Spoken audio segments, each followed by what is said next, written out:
India has passed the Constitution 128th Amendment Bill 2023, which reserves one-third of total seats in the House of the People, state legislative assemblies, and the Legislative Assembly of the National Capital Territory of Delhi for women for 15 years.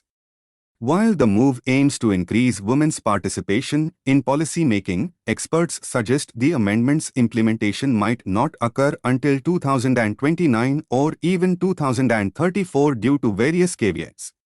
Currently, women constitute around 11.7% of the total state police force, with several states lacking sufficient representation.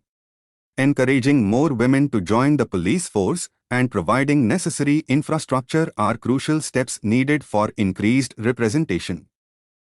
The recently concluded G20 declaration emphasized the need to reform the World Trade Organization (WTO) and ensure a well-functioning dispute settlement system accessible to all members by 2024.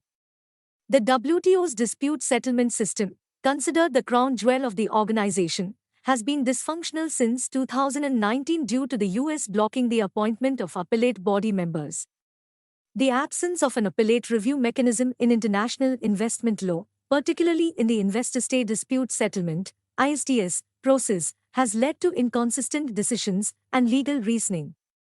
India, which has experienced ISDS challenges, supports the idea of an appellate review, aiming for consistency and coherence in international investment law and encouraging confidence for states and investors. The Manipur government has extended the Armed Forces Special Powers Act (AFSPA) for another 6 months, covering the entire state except 19 police stations in the Imphal Valley. This decision raises questions about the government's logic, especially considering the recent violent ethnic conflict between the Meitei and Kuki communities.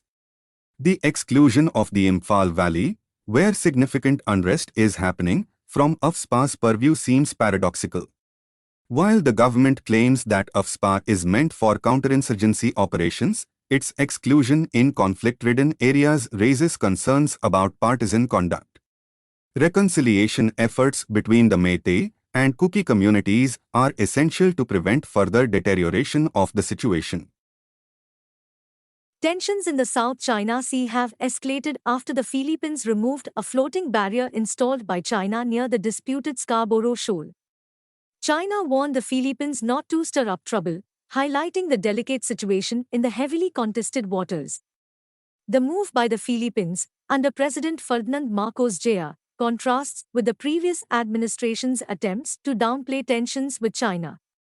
The Philippines has strengthened defense ties with the United States, conducting joint military exercises and signing a defense cooperation agreement. However, such assertiveness carries the risk of spiraling tensions, potentially involving the US and its Pacific allies. Both China and the Philippines need to engage in dialogue and establish safeguards to ensure stability in the region.